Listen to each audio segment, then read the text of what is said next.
15 conversational mistakes that destroy respect.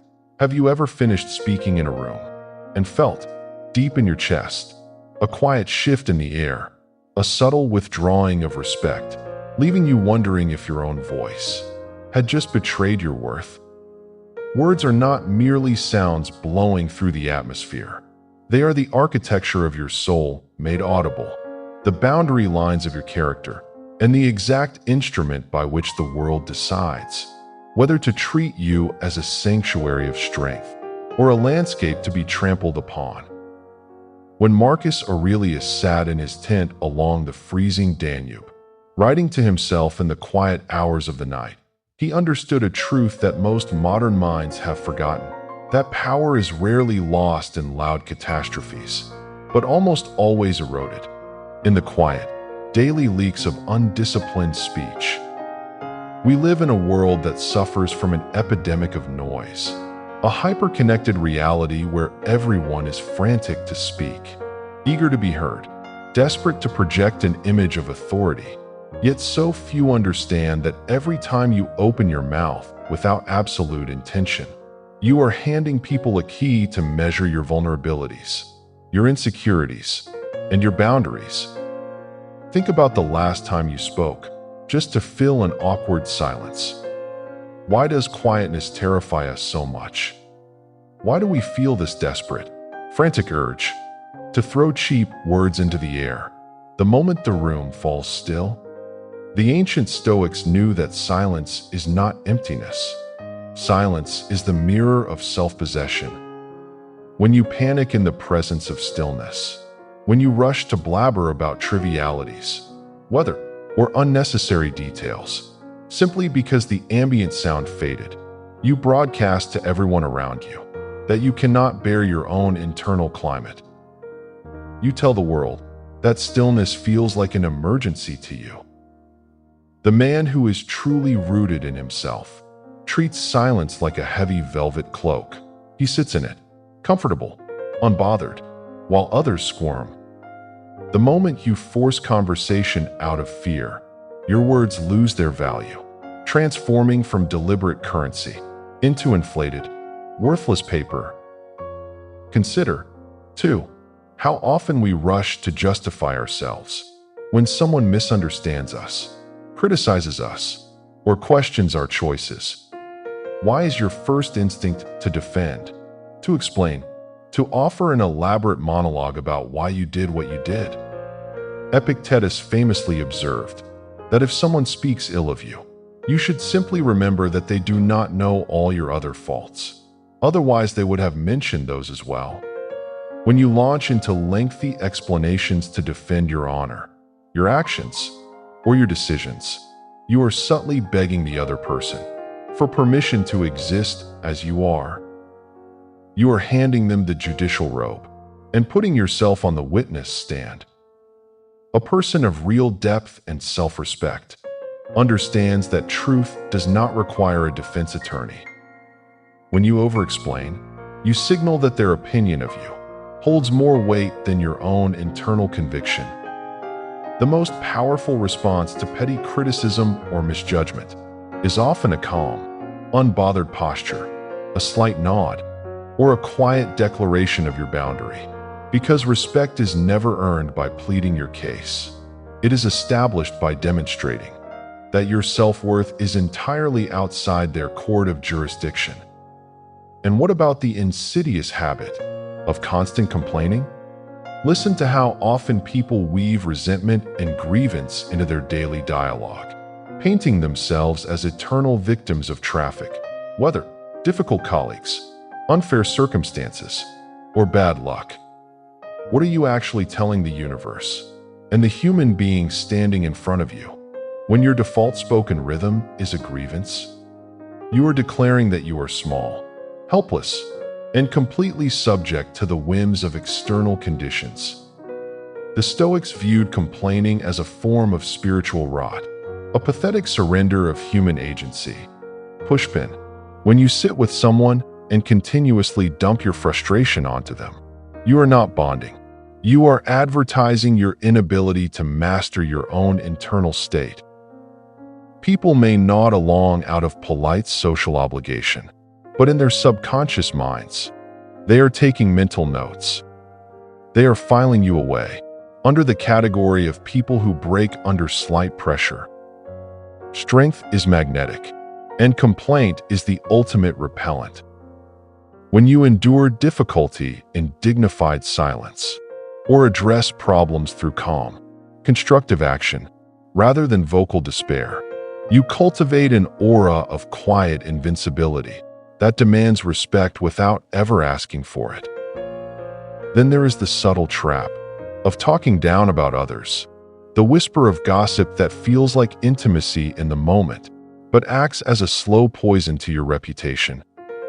Why do we feel that fleeting, addictive surge of superiority when we expose someone else's flaw or narrate their failure? Seneca reminded us that a mind focused on its own virtue has no time to audit the shortcomings of its neighbors. When you engage in gossip, when you tear down an absent person to bond with the person in front of you, you are engaging in a dirty transaction. You might think you are building a bridge of shared confidence, but what the listener actually hears, deep within their subconscious, is a warning. Asterisk if he destroys them so casually when they leave the room. He will destroy me the moment I walk away. Asterisk. Gossip is the weapon of the weak, the refuge of minds too small to converse about ideas, principles, or grand vision. The moment you refuse to join the chorus of executioners, the moment you met a piece of slander with a quiet, neutral reflection, or a deliberate silence, you instantly elevate yourself above the common noise. People realize that your tongue is guarded by integrity, and that realization instills a profound, enduring respect. Look at how many people suffer from the chronic urge to interrupt others. You are listening to a friend, a colleague, or a partner speak, but are you really listening? Or are you simply waiting for them to pause so you can unleash your own thought? Are you scanning their words, looking for a doorway to jump in and redirect the light onto yourself? Interrupting someone is a subtle form of violence. It is an explicit statement that says, asterisk, what is inside my head is vastly more important than what is inside yours. Your perspective is merely a backdrop for my voice. Asterisk. When you cut someone off, you expose your deep lack of impulse control and an insatiable hunger for validation. A master of conversation, grounded in Stoic restraint, listens not just to respond, but to truly comprehend the landscape of the other person's mind. They allow a deliberate, comfortable pause to rest between the end of the other person's sentence and the beginning of their own. That brief, quiet pause is where respect lives. It demonstrates that you are composed, that you are digesting their words, and that you are in total command of your own impulse to speak. Consider also the habit of bragging, whether overtly or through that modern, cowardly artifice known as the humble brag. Why do we feel the need to broadcast our achievements, our possessions, our connections, or our status? Is it because we secretly doubt their worth ourselves? When a person constantly reminds the room of their accomplishments, they are not projecting power. They are screaming their insecurity into the cosmos. True strength, true brilliance, true wealth of character is like the force of gravity. It does not need to announce itself, because its presence is felt by everything in its orbit. When you force your achievements into the conversation, you signal to everyone that you desperately need their admiration to feel complete. Marcus Aurelius reminded himself daily that the emerald does not lose its value simply because no one praises it. If what you have built or who you have become is genuine, it will radiate naturally through your composure, your choices, and your calm demeanor. Let your work and your presence speak for you. The moment your tongue assumes the duty of self-praise, your dignity evaporates. How often do you find yourself offering unsolicited advice, stepping uninvited into the lives of others to tell them how they should fix their marriages, organize their careers, or govern their emotions? Why do we convince ourselves that our self-righteous intervention is an act of love, when in reality, it is often an act of arrogance? Epictetus taught that the first step toward wisdom is to recognize the boundaries of our own domain. When you rush to give unasked for advice, you implicitly treat the other person as inferior, incompetent, or incapable of navigating their own destiny. You assume the role of the master, speaking to a child. Unless someone comes to you with an open heart and explicitly asks for your counsel, your uninvited wisdom feels like an intrusion, a violation of their personal sovereignty. Respect is preserved when you learn to hold space for people, allowing them the dignity of their own struggles, offering empathy and steady presence, rather than unsolicited instruction. Think about the way you handle being wrong. When confronted with a mistake, a flaw in your logic, or a miscalculation, what is your immediate visceral reaction? Do you deflect? Do you twist the facts, minimize the consequence, or blame the circumstances to preserve your fragile ego? There is perhaps no faster way to lose the respect of a discerning human being than through stubborn, defensive, intellectual dishonesty. The Stoics viewed truth as the ultimate sovereign. To be corrected was not a defeat, but an illumination, a liberation from error. When you have the courage to look someone in the eye and say, simply, calmly, and without dramatic self-flagellation, "I was wrong. Thank you for showing me that," you perform an act of immense internal power. You show the world that your devotion to truth is greater than your attachment to your own ego. That level of intellectual humility and radical honesty is so exceedingly rare in modern culture that it instantly commands awe and respect. Look closely at the words you use to express uncertainty.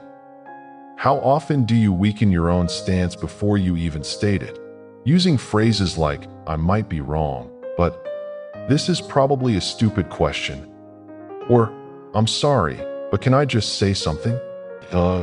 Why do you apologize for taking up space in the world? Why do you preemptively surrender your authority before your idea has even taken flight? When you pepper your language with excessive qualifiers and unnecessary apologies, you are training the people around you to discount your perspective. You are begging them not to take you seriously. Stoicism teaches us to speak with absolute precision and ownership. If you have something to say it clearly, directly, and without preemptive self-effacement. If you are uncertain, state your level of confidence plainly, without apologizing for the limitation of your knowledge. Own your words fully, or keep them inside until you are ready to stand behind them. Consider the dangerous, subtle habit of agreeing with everything everyone says, just to maintain peace and avoid friction. Why do we turn ourselves into human echo chambers, nodding along with opinions we privately find absurd, agreeing with values we do not hold, just to be liked? When you become a chameleon, shifting your colors to match whatever social group you are standing in, you think you are being agreeable, but in truth, you are rendering yourself invisible. People do not respect a mirror, they respect a boundary. When you nod along to everything, you communicate that you have no core, no unyielding principles, no internal anchor. A person who stands for everything ultimately stands for nothing, and human beings possess an innate, primitive radar for insincerity. You do not need to be argumentative or belligerent, but when your perspective differs, or when your ethics are touched, a calm, polite, but firm divergence, or even a serene refusal to validate what you disagree with, signals that you possess an internal sovereign world that cannot be bought with cheap social harmony. What about the bad habit of oversharing your deepest personal wounds, traumas, and private affairs? with people who have not earned the right to hear them? In a culture that glorifies unfiltered transparency, we often mistake emotional vulnerability for genuine connection. But there is a profound difference between authentic openness with a trusted confidant and emotional incontinence tossed at casual acquaintances. When you spill the sacred details of your personal life, your marital conflicts, or your deepest psychological battles to anyone who will listen, you are not being deep. You are displaying a profound lack of personal boundaries. The ancients viewed the inner self as a sanctuary, a citadel that should be protected by high walls and carefully guarded gates. When you throw open those gates to every passing stranger, you cheapen your internal life and signal that you are desperate for external catharsis. Keep your deep waters private. Share your vulnerabilities only with those who have proven through time, loyalty, and wisdom that they know how to hold them with care. Reflect also on how you speak about your own future plans and grand ambitions. How often do you find yourself loudly announcing what you are going to build, the goals you are going to achieve, the changes you are going to make on Monday morning? Why do we feel that cheap, fleeting hit of dopamine when we tell people about our big plans? Modern psychology confirms what ancient Stoics knew millennia ago. When you announce your intentions prematurely, your brain mistakes the social validation of talking for the actual labor of doing. You dissipate the necessary creative tension, the sacred internal fire required to actually execute the hard work. Furthermore, when you talk grandly about your future and continuously fail to execute, you build a public record of empty promises. People stop taking your words seriously. The strongest human beings keep their ambitions quiet. They build in silence, they sweat in secret, and they let the cold, hard reality of their finished work deliver the announcement to the world. Think about how you act when someone else is receiving praise, honor, or success in your presence. Do you feel a subtle, cold sting of jealousy in your gut? Do you attempt to diminish their moment with a subtle backhanded compliment, a sarcastic joke, or by immediately shifting the spotlight back to your own achievements? Why is it so painful for a fragile mind to watch another person shine? Seneca warned us that envy is the ultimate admission of personal inferiority. When you cannot genuinely celebrate or calmly acknowledge another person's victory, you broadcast your deep-seated fear that their success somehow diminishes your worth. A person of profound Stoic self-possession understands that another person's light does not dim their own candle.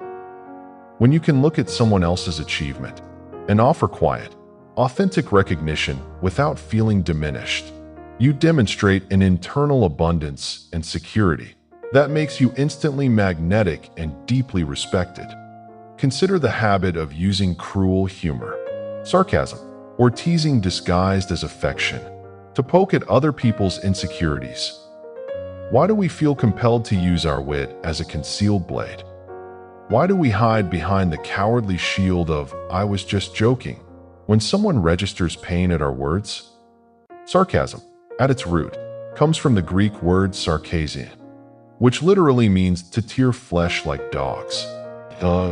It is the dialect of the bitter and the emotionally cowardly.